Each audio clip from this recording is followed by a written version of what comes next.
नमस्कार। The deep dive में आपका स्वागत है। स्वागत है। आज हम जीएससी और जेपीएससी जैसी परीक्षाओं के लिहाज से एक बहुत ही खास विषय को समझने की कोशिश करेंगे।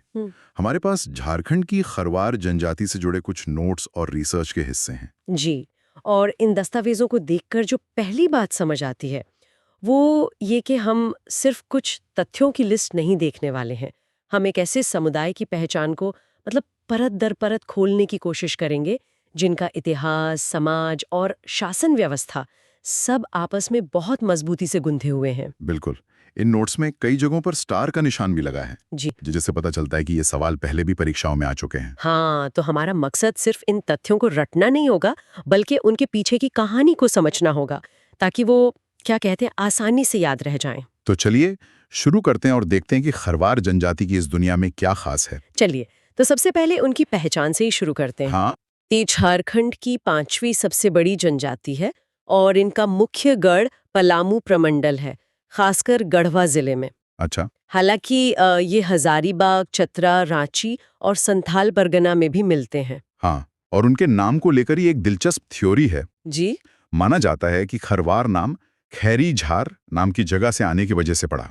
बिल्कुल, लेकिन इससे भी ज्यादा दिलचस्प बात यह है कि वो खुद को किससे जोड़ते हैं। सही कहा। वे खुद को उनका मानना है कि वो सूर्यवंशी राजपूत हैं और राजा हरिश्चंद्र रोहिताश के वंशज। जी, और ये सिर्फ एक कहने की बात नहीं है, ये उनकी पहचान का, उनके स्वाभिमान का एक बहुत बड़ा हिस्सा है। अच्छा। इसी वजह से शायद पलामू और लातेहार में इन्हें 18 हजारी के नाम से भी जाना जाता है। और इसी स्वाभिमान से जुड़ी एक और उपाधि इन स्रोतों में दी गई है, जिसपे स्टार भी लगा है, बहादुर मार्शल जनजाति। और साथ में ये भी लिखा है कि वे सत्य के लिए अपना सब कुछ बलिदान करने के लिए जाने जाते हैं। ये बहुत बड़ी बातें हैं। बिल्कुल। ये सिर्फ उपाधियां हैं या ये गुण उनके पूरे समाज में दिखाई देते हैं? यही तो सबसे मजेदार सवाल है, और इसका जवाब है हाँ। ये गुण उनके समाज के हर हिस्से में झलकते हैं। उनकी बहादुरी और सच्चाई की ये पहचान सिर्फ कहानियों में नहीं है, बल्कि उनके समाज के ताने बाने, उनके नियमों और यहाँ तक कि उनकी शासन व्यवस्था में भी दिखती है। अच्छा, तो इसी नजरिए से उनके समाज को देखते हैं। चलिए। ठीक है, तो ये हुई उनकी पहचान से जुड़ी बातें। अब देखते हैं कि उनका समाज कैसा है।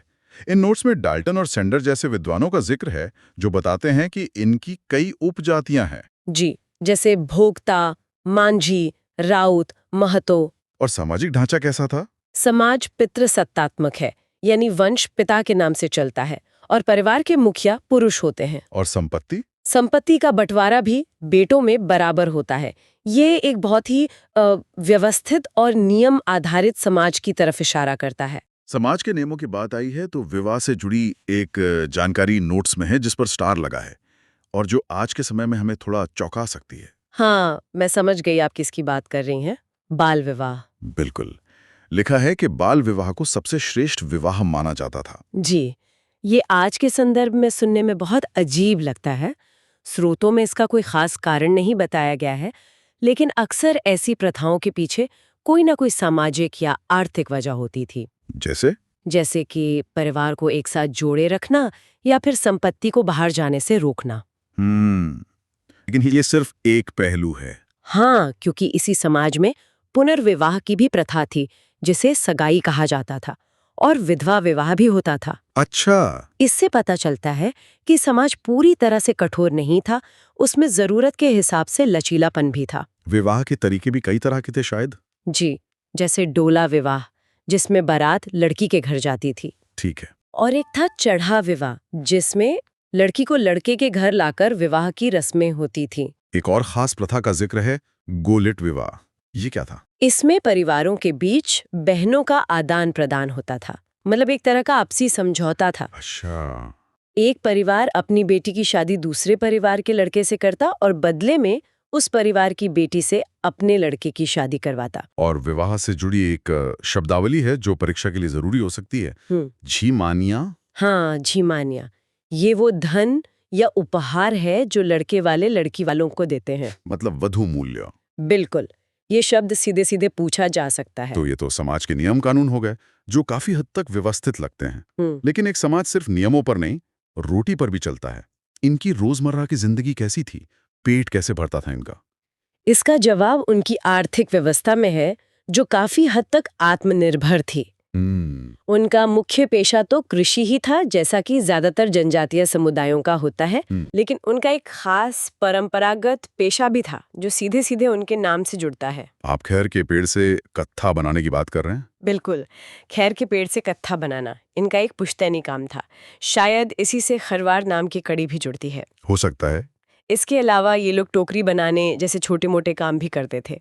और यहाँ एक और खास शब्द मिलता है, माथा। माथा, ये क्या था? ये सामान ढोने की एक व्यवस्था थी जिसमें जानवरों का इस्तेमाल होता था। ये दिखाता है कि उनके पास अपनी जरूरतें पूरी करने के लिए अपने तरीके थे। खान पान के बारे में भी कुछ दिलचस्प नाम दिए गए हैं। हाँ, ये बहुत रोचक है। सुबह के नाश्ते को लुकमा, दोपहर के खाने को कलेवा और रात के भोजन को ब्यारी।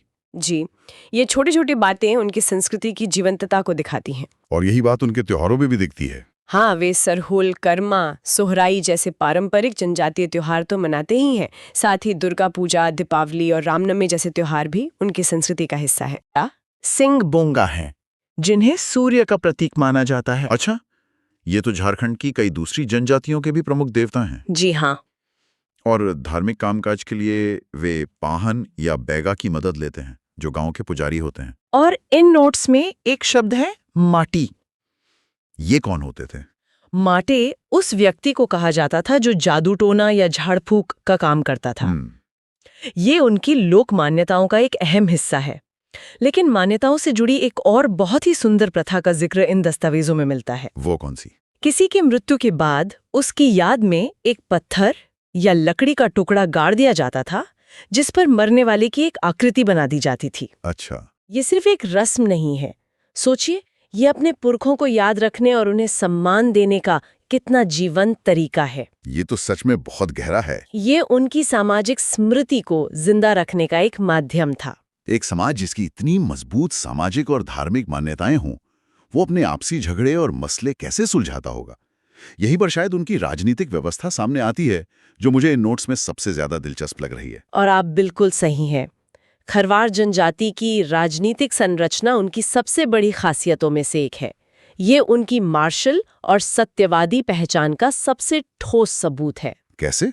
गांव का जो मुखिया होता था, उसे पलामू में मुखिया और शाहाबाद में बैगा कहते थे। ठीक है। लेकिन असली जादू इसके ऊपर के स्तर पर है। आप चट्टी, पचौरा और सतौरा की बात कर रहे हैं। ये नाम परीक्षा के लिहाज से बहुत अहम लग रहे हैं। बहुत ज्यादा। ये एक तरह की अंतरग्राम पंचायत व्यवस्था थी, एक पूरा जुडिशियल सिस्टम। 4 गांवों को मिलाकर जो पंचायत बनती थी, उसे चट्टी कहते थे। चट्टी।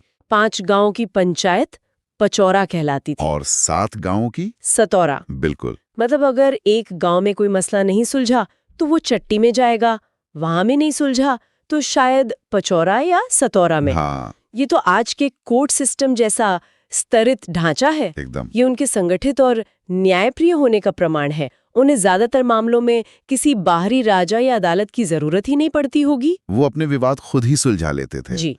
और इन नोट्स में ये भी लिखा है कि चट्टी पंचायत का जो प्रमुख होता था, उसका पद वंशानुगत होता था। अच्छा। यानी ये व्यवस्था पीढ़ी दर पीढ़ी चलती थी।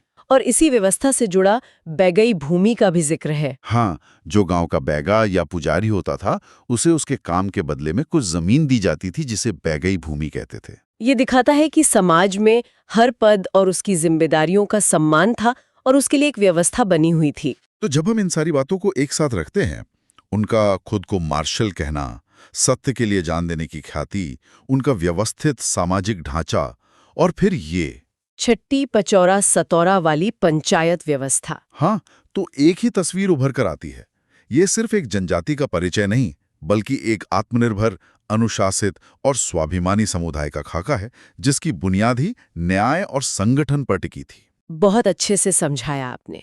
और जो लोग परीक्षा की तैयारी कर रहे हैं, उनके लिए ये खास शब्द ही उस पूरी तस्वीर को याद रखने की चाबी है।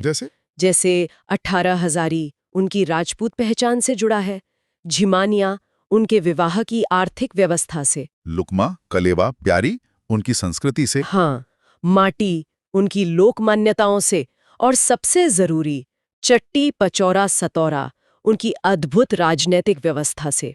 ये शब्द सिर्फ रटने के लिए नहीं है, ये उस समुदाय की कहानी बताते हैं। बिल्कुल। तो इन स्रोतों से खरवार जनजाति की एक पारंपरिक और मजबूत तस्वीर तो साफ हो गई है। अब श्रोताओं के लिए एक सवाल छोड़ जाते हैं जिस पर वो सोच सकते हैं। जरूर। ये सब एक पारंपरिक व्यवस्था की बात है। सोचने वाली बात यह है कि आज के आधुनिक समय में जब शहरीकरण बढ़ रहा है, आर्थिक व्यवस्था बदल रही है और एक केंद्रीकृत कानूनी ढांचा मौजूद है, तो खरवार समुदाय की इस पारंपरिक सामाजिक और राजनीतिक संरचना पर इसका क्या असर पड़ रहा होगा? और इससे भी बड़ा सवाल ये है कि ये समुदाय अपनी अनूठी सांस्कृतिक विरासत को बचाते हुए